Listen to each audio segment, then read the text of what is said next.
हाँ, आपके माध्यम से मैं इंडिया गठबंधन और एनडीए गठबंधन को बताना चाहते हैं कि जिस तरह से बिहार, उत्तर प्रदेश, मध्य प्रदेश, राजस्थान, हरियाणा आदि में जिस समाज मतलब कुशवाहा समाज, मौर्य, शाक, सैनी जो हमारा अंग है, जिसको मतदान करता है सरकार उसी की बनती है। मैं झारखंड में भी कुशवाहा समाज इतना पिछले दिनों ताकतवर हुआ है कि जिस राजनीतिक पार्टी को, जिस गठबंधन को कुशवाहा समाज मतदान करेगा सरकार उसी की बनेगी। अगर सरकार बनाना है तो चाहे इंडिया गठबंधन हो, चाहे इंडिया गठबंधन हो, इसको उचित जितने मेरी हिस्सेदारी बनती है, मिनिमम 4 सीट हमारी हिस्सेदारी है, अगर यह हमको देते हैं तो हम उनके साथ मतदान करेंगे और खुशी खुशी करेंगे और सरकार उसकी बनेगी। मैं सर्वप्रथम यह चांस इंडिया गठबंधन को दे रहा हूं ताकि हम लोग भी धर्मनिरपेक्ष और भाईचारा कायम करते हुए सेकुलर राज्य का स्थापना करना चाहते हैं। हम धार्मिक उन्माद से दूर होना चाहते हैं, परंतु यह अगर नहीं होता है तो हम लोगों का निश्चित रूप से सोचना पड़ेगा कि अगर इंडिया गठबंधन कुशवाहा समाज के आशा के अनुरूप, आकांक्षाओं के अनुरूप हिस्सेदारी अगर नहीं देती है तो हम लोग क्या करना चाहिए। हम लोग पुनः आपसे रूबरू होंगे और बी प्रोग्राम का हम लोग खुलासा करेंगे चुनाव के कुछ दिन पहले। इसलिए आज प्रथम हम यही चाहते हैं कि इंडिया गठबंधन हमारे आबादी के अनुसार हमको हिस्सेदारी दे और मिनिमम 4 सीट कुशवाहा समाज को पूरे झारखंड में दे, चाहे वह कांग्रेस दे, आरजेडी दे या जेएमएम दे, लेकिन दे। अगर इंडिया गठबंधन अगर नहीं देती है तो क्या कुशवाहा समाज जो है वो निर्दलीय चुनाव लड़ेंगे? नहीं, हम निर्दलीय के पक्ष में नहीं हैं, क्योंकि इंडिया पूरे देश में, भारत में 2 भागों में बटा है, एक सेकुलर और एक भारतीय जनता पार्टी के विचार के साथ धार्मिक। ऐसे स्थिति में हम लोग निश्चित रूप से सेकुलर के साथ रहना तो चाहते हैं, लेकिन यह एक शर्त है। मैं भरोसा करता हूँ, उम्मीद करता हूँ कि इंडिया गठबंधन हमारी भावनाओं को समझेगा और कम से कम 4 सीट हमें देगा।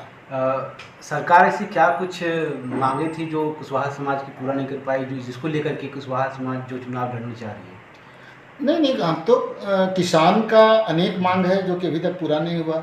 भारतीय जनता पार्टी किसानों पर तो और भी दमन चक्र चला दी है। हमारी मांग तो बहुत है, सिर्फ किसान की ही बात नहीं बल्कि ओबीसी की मांग है। मैं तो चाहता हूँ कि ओबीसी के लिए विधानसभा और पार्लियामेंट में भी ST/SC के तर्ज पर सीट का रिजर्वेशन हो।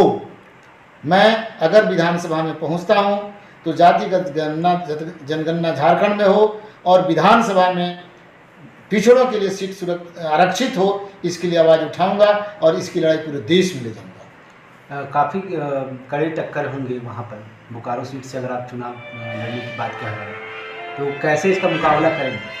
नहीं, कोई टक्कर नहीं होगी, क्योंकि मैं वहाँ सर्वमान्य में नेता रहूँगा, प्रत्याशी रहूँगा।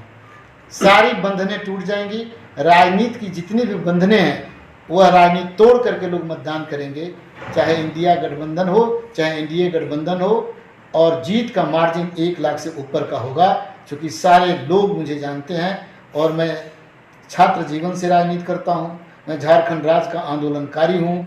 सारे लोगों का प्यार समर्थन हमारे साथ है, चाहे बाहरी वोटर्स हों, भीतरी हों, स्वर्ण जाति को हों, चाहे पिछड़ा हों, दलित हों, सब लोग मुझे प्यार करते हैं और मैं मतदान करेंगे। इसलिए बहुत ही आश्वस्त हूँ।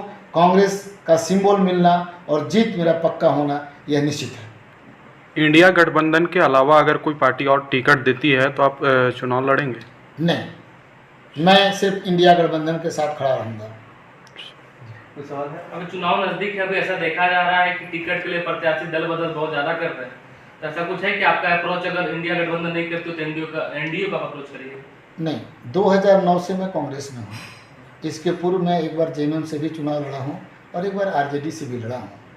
मैं किसी कारण से कांग्रेस छोड़ा था 90 में मंडल कमीशन आने के बाद, और पुनः मैं 2009 में घर वापसी किया और आज तक मैं कांग्रेस के साथ हूँ और मैंने कभी अपना आवेदन चुनाव लड़ने के लिए नहीं दिया। प्रथम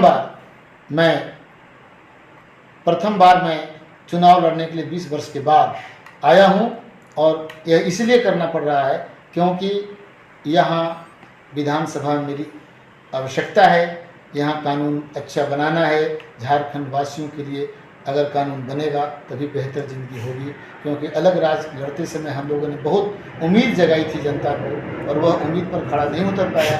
इसलिए वहाँ जाकर उनके लिए कानून बनाने के लिए वहीं जाना जरूरी है। इसलिए मैं दोबारा चुनाव लड़ने आया हूँ 20 वर्षों के बाद। झारखंड में बहुत बहुत बड़ा मुद्दा है जो काफी सालों से चल रहा है, लेकिन उसका समाधान नहीं हुआ। कुर्मी को एसटी का दर्जा देने की एक मांग लंबे समय से चली आ रही है। हाँ, इस जगह पर मैं कुर्मी समाज के नेताओं को मैं क्या कहूँ, 1932 के पहले उनका कहना है, 1948 के पहले वह आदिवासी समाज में आते थे कुछ क्षेत्रों में, कुर्मी समाज वो पुनः वो चाहते हैं कि हमें वह दर्जा मिले, वह रिजर्वेशन चाहते हैं।